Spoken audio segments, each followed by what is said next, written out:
Hello and welcome to the North Carolina Museum of History and the Cultural Education Day held in conjunction with the 29th Annual American Indian Heritage Celebration. Our presenter, Shipman, will begin in just a moment, but we want to start with a few notes. To begin with, we have a land acknowledgement.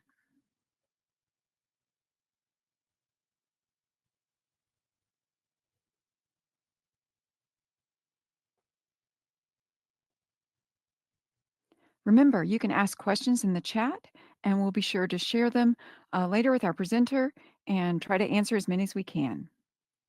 We have many additional resources about American Indians in North Carolina at nc-aihc.com. And we thank the following sponsors of the North Carolina Museum of History Foundation, helping to make this event possible.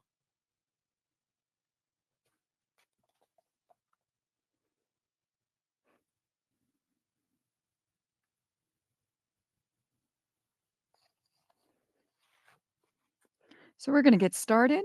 Chi Shipman is a member of the Eastern Band of Cherokee Indians. She's an educator, storyteller, cultural specialist, librarian, you name it. That's Chi. So we're so glad you're here. Chi, what are you sharing with us today?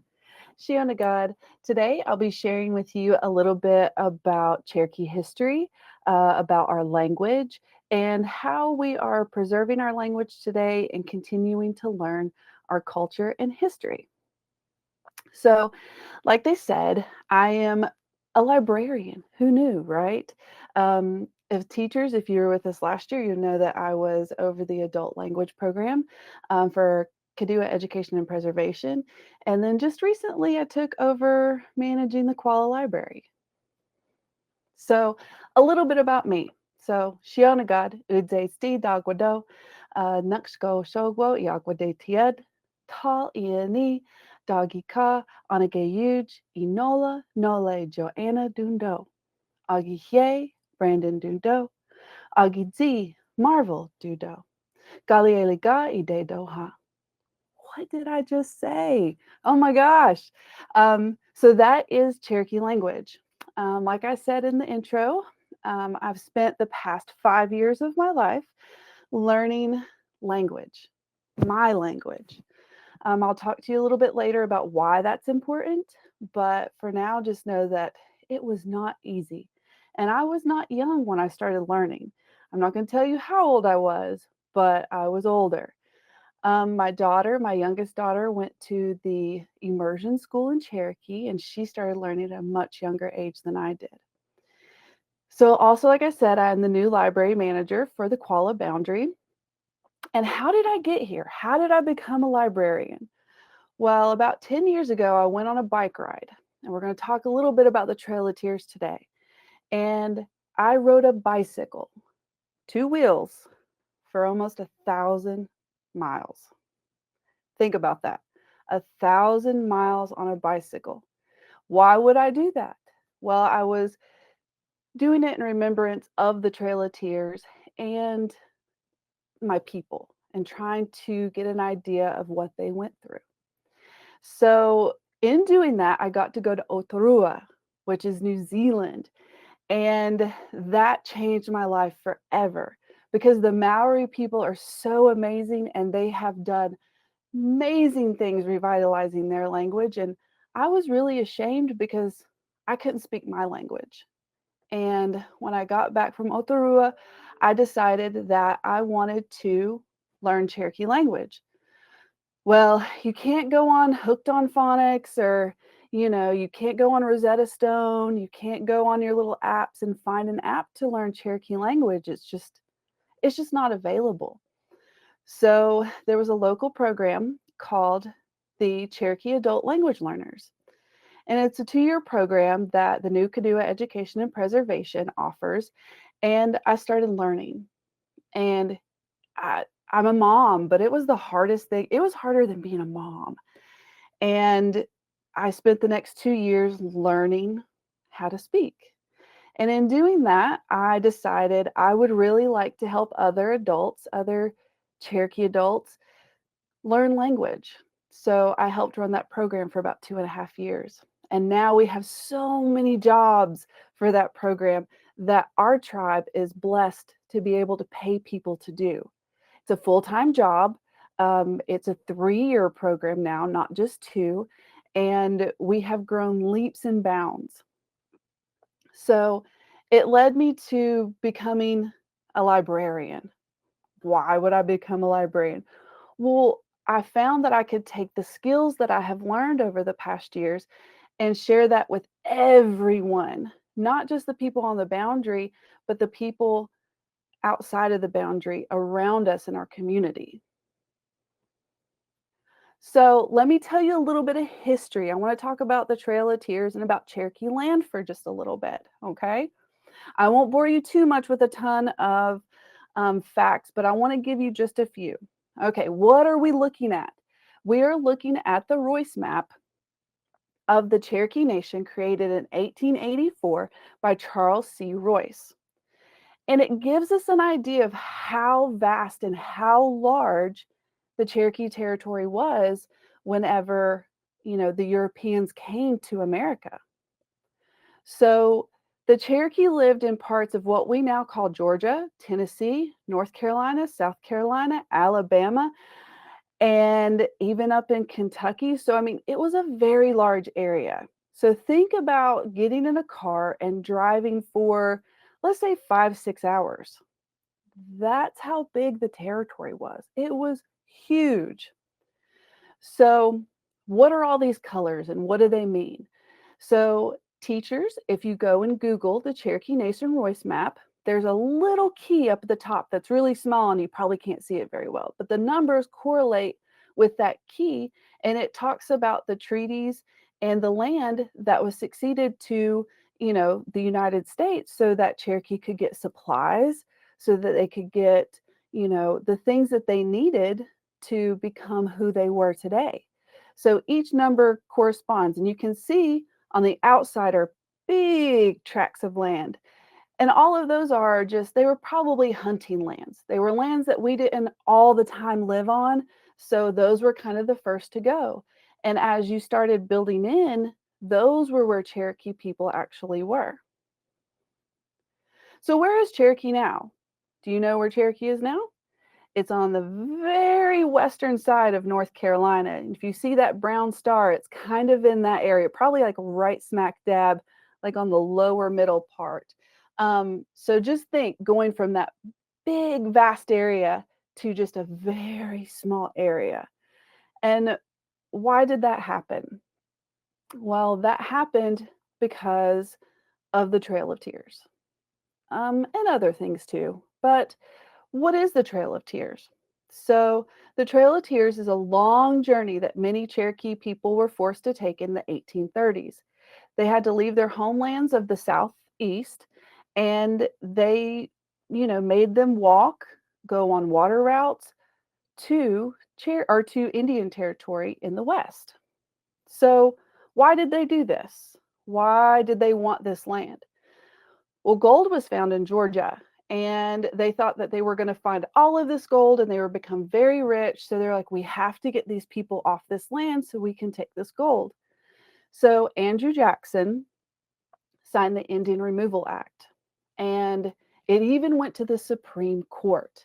We took this act and said this is not right, and we took it all the way to the Supreme Court, and we won. But Andrew Jackson said, "Sorry, I'm going to do it anyways." So, what was this journey like for people? This is a very hard journey. They rounded people up, they put them in stockades, and then they took them out west. They had to walk, they had very little supplies, and there's some days that they would even go not even a mile and they would have to stop and make camp and, just try to feed everybody. And how did it get its name? Well, they call it the Trail of Tears because many Cherokee people cried on this journey. Just think about it for a minute. What if you had to leave home? And it would make you really sad, wouldn't it? So everyone was very sad that they had to leave their home. Now, not everyone left because you're like, there's still Cherokee people here in Western North Carolina today, right? Well, they didn't all have to leave, and some stayed. So now we have three bands of Cherokee Nation. We have the Eastern Band, we have the Cherokee Nation that is in Oklahoma, as well as the United Kituwa Band. So, jumping forward, I told you that I didn't learn my language, right? Well, there's a reason for that. A lot of the grandparents, my grandparents of that age, I'll tell you how old I am so you can get an idea. I'm 41 years old. So my grandparents, so maybe your parents, grandparents age, or yeah, your parents age, um, they like they went to boarding school. Now, what were Native American boarding schools? The US made Native American children go to special schools, sometimes far away from home, but in Cherokee's case, close to home. And they were called boarding schools. You guys kind of know what a boarding school is now, right? Like you can go and stay at the school and then come home during breaks. Kind of that same concept. So, why did they go to boarding schools? So they went to boarding schools to learn English, to learn trades, to um, become more Americanized. Most of them had to wear uniforms. Most of them cut their hair. They had to follow very strict rules, and they weren't allowed to speak their language in a lot of boarding schools. Now, there are the exceptions. We had the Snowbird Boarding School, which is in Robbinsville, North Carolina, which is close to Snowbird. And they had some amazing people that let them speak their language, that let them learn their crafts, that really tried to take care of them. And of course, you had the other side too. Um, and this was really hard. We had day schools, and then you had schools that you went and you spent the night at. And maybe you came home on the weekends, or maybe you didn't go home at all. So, because of these schools, a lot of our language and traditions were almost lost. But we were smart. So if you look at that top picture, they're weaving on a weaving loom, right? So Cherokee people, especially, they found ways as they were learning these trades. Girls learned weaving, sewing, cooking. They found ways to take that time to weave our designs, to keep those alive, to cook our native foods. And that really helped us as Cherokee people keep a lot of our culture going without being like in your face, like, this is my culture. So, why is it important to remember about boarding schools and understand why it happened? Is so that we don't repeat it again.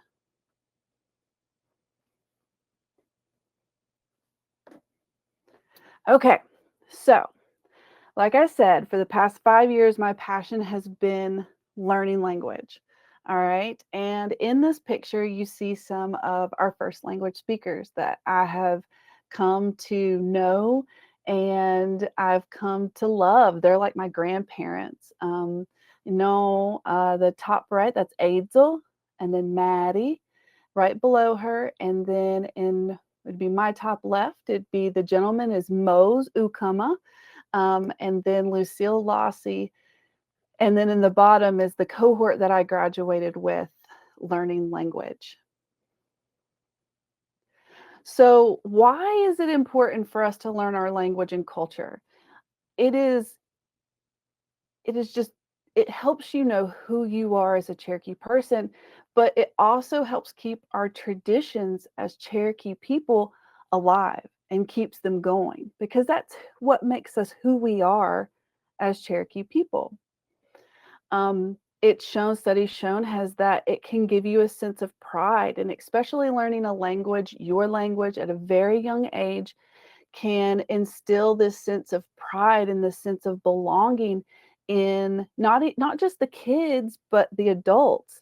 I mean, I have learned so much about what it means to be a Cherokee person by learning my language. It tells me how I should treat people. It shows me how I should look at the world. It shows me the world view of a Cherokee person and how I should treat people. Not only that, it brings people together. People that might never think that they would come together. When we pick these cohorts to go through our adult program, there's 7 people that may or may not know each other, and they all bring something to the table. This picture is actually from the winter solstice sunrise at one of our mounds at Watauga. It's near Franklin. And, you know, it brought us all together, not just Native people, but people from, a university that wants to learn more about Cherokee people, and archaeologists, that's kind of their job to learn more about Cherokee people. But, it just was amazing, and it brought us all together for a purpose. And it also teaches us respect. It teaches us respect of the land, of each other, and it teaches us, like I said, how to live and how to treat one another. So, a person's language and culture are like little treasures. It's something special that makes them unique and connects them to their history. So just think about what makes you who you are. What special things make you who you are? And that's what my culture is to me. It makes me who I am today. It also teaches us other things. I mean, I didn't only learn language, I learned how to pick our native greens, how to pick mushrooms, how to make things that I never thought I'd be able to make. Um, and it helped me also honor my ancestors. I mean, it's it's something amazing to think about that I'm doing something that Cherokee people have been doing for thousands and thousands and thousands of years, at least 14,000 years. So my anthropology brain tells me, we found Cherokee people here 14,000 years ago, but my Cherokee brain, in our creation story tells me that I've been in the mountains of Western North Carolina. My people have been there forever, since the beginning of time, since the earth was made. So I feel like by doing all of this, I have honored who my people are and where they have come from. So, how do we learn? So, I told you a little bit things that I've learned. So, the top picture with all the pretty colors, that is also from the winter solstice sunrise. And that's something that would have been very special to us as Cherokee people. And I got to take my learners to do that, to go and stand there and sing the sun up and, have just that moment with each other. We learned how to make grit bread. What is grit bread? Well, in the next picture next to it, that is us shucking corn and sitting with our speakers and talking language and, learning how to, shuck it, how to prepare it, and then we learned how to cook it. And then, of course, we ate it. And then the bottom pictures, we go to find kuwaya, huckleberries or blueberries in the mountains of North Carolina. And so we have a spot that I would take the learners up there. And I know that I did it when I was a kid, but I hadn't done it in so long. And we'd go up there and we spend all morning. We pick huckleberries and we have a good time. We sometimes eat more than we pick, but some do make it back. And then, there's a little pull off and, we go and sit with our speakers and we would have conversation and we would listen to them talk about their stories of them as a child in the language and what they would do with their family, with their mom and dad. And, if you haven't talked to your grandparents or to, someone older that about what they have done in their life, I encourage you to, because you can learn so much. So if you go to that next picture, we made hominy. So all that really is corn that you've popped the shell off of, and it's just tasty. You can buy it in the grocery store, but we made it from scratch pretty much. And so that is something that I learned. And then I also have started teaching, other people in the community how to do that because it's a lost art. And then, of course, in the last picture, um, we're collecting mushrooms, and I'm not a big mushroom fan, but I tried it. I'll try it once. I'll try anything once, but those are oyster mushrooms. And they call them oyster mushrooms for a reason because whenever you pick them and you clean them and you go and prepare them, they get slimy like oysters. Not my thing, but that's okay. I tried it. And then we'd also go and pick greens and I learned how to cook them. And so it's really just been an amazing learning experience that I'm now able to take and teach my kids and then also teach other people in the community that don't know. So, what else do I do at the library? It's not all, just, cleaning off dusty books and checking books out. We have started making our own books. So, like I said, Cherokee language books just aren't on, Amazon or, well, actually, they are on Amazon. Let me take that back. They're not in Barnes and Noble.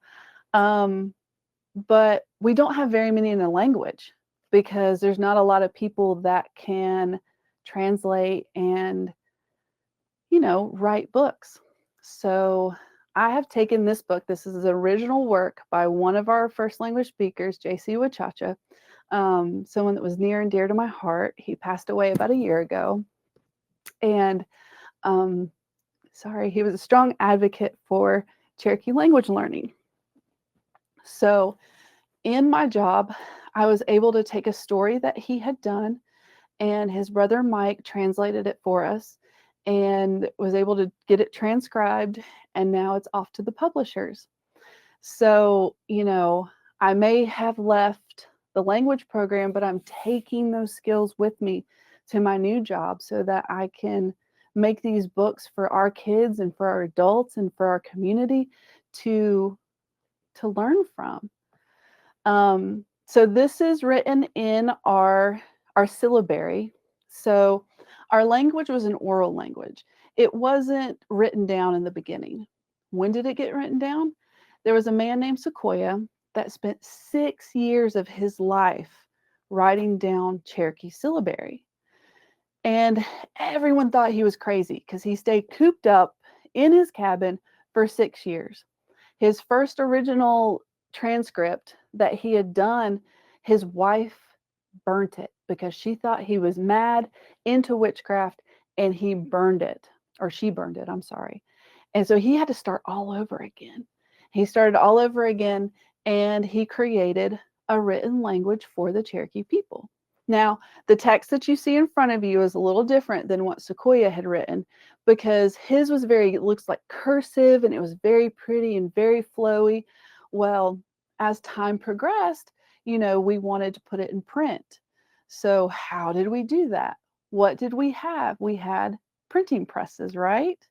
So we took printing presses and found, letters in there that looked similar to what Sequoia had done. And now we have, using English letters as tintype because it was cheaper than making new ones. And so that's why some of these letters you might go, well, that's a capital A. That is like a capital J or a capital B. It looks like that because we had a printing press and we had a newspaper that was all in the language. So this is a little bit of what it looks like. And we're able to tell our own stories and keep it in a written form as well as an oral form. So I'll read that first page for you. It says Koga or Kog disgustene. Kog disgustene. And that just means a crow and he is scared. So would you guys like to learn a little bit of Cherokee language? So we're going to keep it easy with greetings. We'll go over them, and then I'm going to ask you in Cherokee, and then you can answer in English. How does that sound? Does that sound good? Come on. All right, no good do. Let's see. So the first one is oh she, oh she. Oh, I put the it's oh she glue. Look, I've messed up my slides. It happens. I'm going to do the asking, And if you want to answer in Cherokee, these are the answers. Okay? Sorry about that. Sorry about the mix up. So I'm going to say Oshigwadzu. And then if you look at that top answer, it says Oshigwu. I am good. So Oshigwadzu, Oshigwu. So I'm going to ask and then I'll answer with you. Okay? Oshigwadzu, Oshigwu. Osta, that means are you good? I am good. All right. So the next one is asking if you're at peace. So the question for me is going to be Tohigwadzu, and then you're going to answer Tohigwo. All right. So I'm going to ask Tohigwadzu, Tohigwo. Let's do that one more time. Tohigwadzu, Tohigwo. That means I'm at peace. I am calm. I am just chilling. And then the last one is Hayoldazu, Hayolda, Hayoldazu, Hayolda. All right. So let's do this. I'm going to give you a second to think. I'm going to ask you Oshigwadzu, and you can answer however you want to. You don't have to say, I'm just good. You can say Oshigwu, Tohigwo, Hayolda, however you're feeling. So take a second and think about it. Do you want to say, I'm good? Oshigwu? Do you want to say, I'm at peace? Tohigwo? Or do you want to say, Hayolda? I'm great. So just think about it for a second. Okay, I'm going to say Oshigwadzu, and then I want you to answer how you're feeling. On the count of 3. Oshigwadzu, Shogo Tazo. Os needs a Doug. I know you all did good. So that's just a little bit of my language and a little bit of sharing that with you. All right. So let's talk about resources for just a minute. I encourage you to not just go on YouTube and search Cherokee language, because there are some Cherokee language out there that is not Cherokee language, but people like to think that it is. So I have on the screen some resources for you. YouTube, Adze Kadua. That is the New Kadua Education and Preservation page. So it is from Cherokee. On Facebook, you have Kadua Preservation and Education Program. They post a lot of things. If you teachers, if you want to go on there, because I know not all kids have Facebook, and that's okay. You can go in and find some good resources for your classroom, along with the Cherokee Language Master Apprentice Program. CherokeeNation.com from Oklahoma has so many resources. Their language department is huge, and they have so many resources. And their dialect's a little different, but they're still Cherokee. Okay. And then, of course, New Kadua Academy, which is EBCI, kpep.com. So here is my information for all the teachers out there. If you have any questions, please feel free to reach out to me.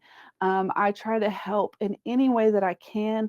I try to always be an educator, and this is, of course, the address to the Kuala Boundary Public Library. So, Skeena God, we have about 15 minutes. So I try to leave enough time for questions. I'm an open book. If I don't know the answer, then I will find it. And, because I don't know everything. I know a lot, but I don't know everything. And I'm an open book. If you are curious about something and you are genuinely curious about something, please ask. Now, if you're being like snotty and rude about it, then that's not right, right?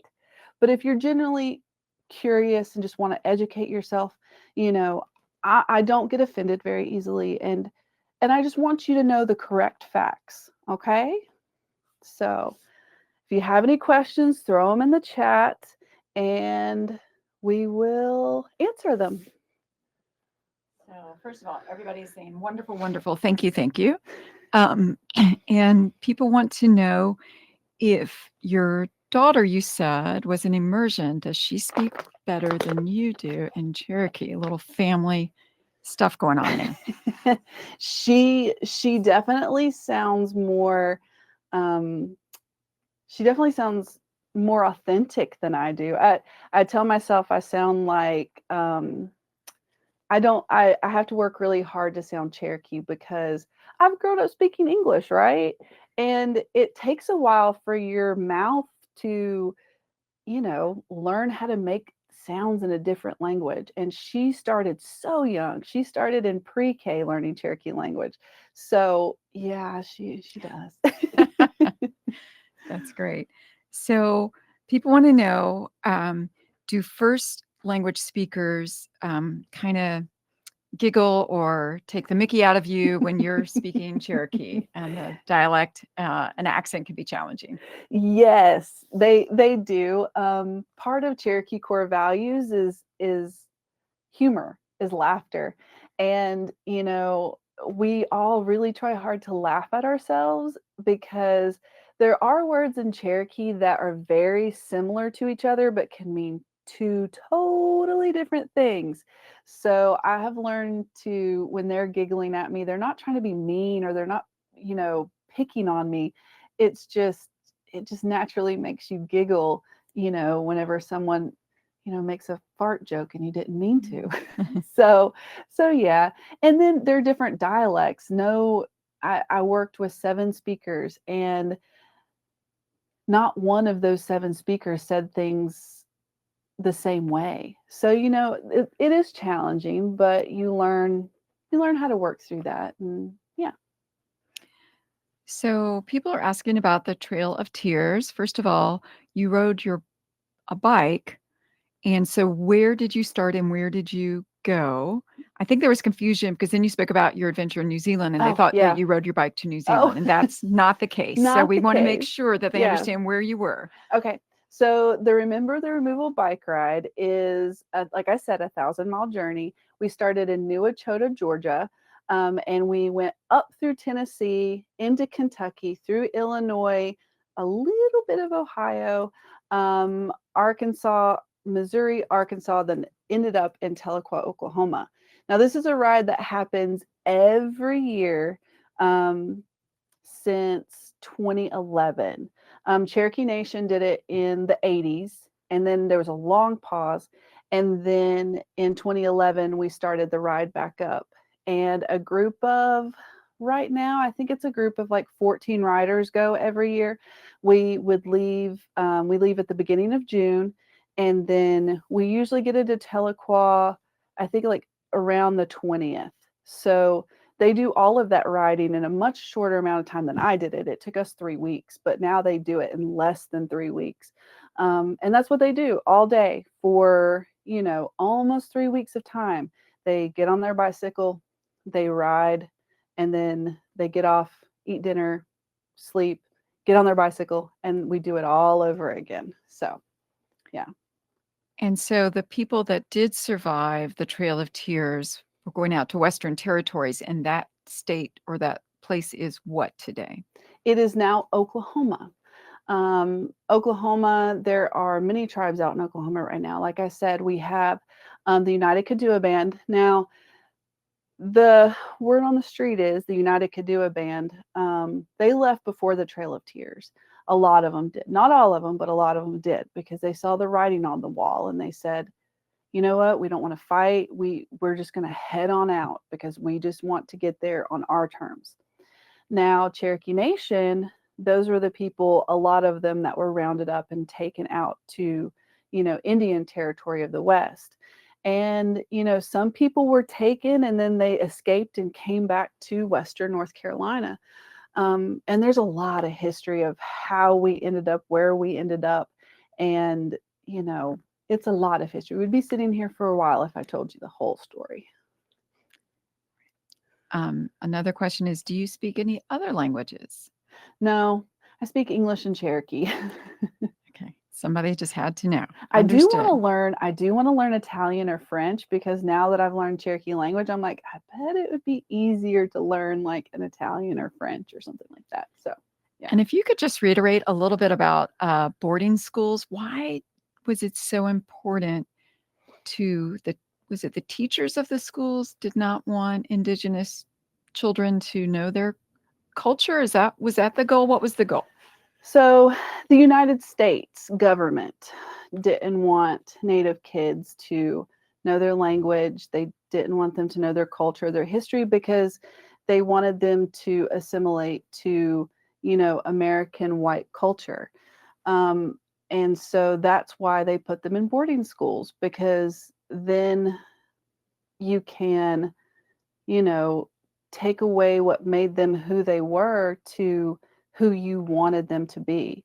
Now, I mean, some people, you know, it it's a hard thing to explain, um, but I don't think it was right. I mean, it makes me sad to think someone would take away my culture from me, but it's what happened. Thank you for that. It's a challenge. All these topics are challenging, and there's a lot of information and resources out there. And I appreciate you sharing your reactions to that. So they want to know more about Sequoia. What do you know about him and how he came up with and as a syllabary, what does that mean compared to what I know as ABCs? It's the characters. Syllabary is the characters that we write with. So it's not an alphabet, it's characters that represent each sound in our language. There's so much information on Sequoia. Um, I mean, you can Google him and find anything that you would like to know. There's also a Sequoia Birthplace Museum in Tennessee. Um, and I can't think of the website off the top of my head, but teachers, if you Google the Sequoia Birthplace Museum, they have a ton of information about him and about, the tintype that they used to create the um, press for the newspapers and things like that. So, And that newspaper was the Phoenix, right? yes, the Cherokee And you Phoenix. can find the Phoenix online as well Yeah. to see examples of the syllabary in a full newspaper. It's Hmm. amazing. So people want to know. Um, it sounds like you're talking about a really cool thing on Cherokee people learning their language again. Can you share a little bit about, you said the koala boundary? What does that mean? So, us as Cherokee people are very fortunate in a way. We own our land that we live on. Because most of the time you hear about reservations, right? Like Native Americans being on reservations and that's their land.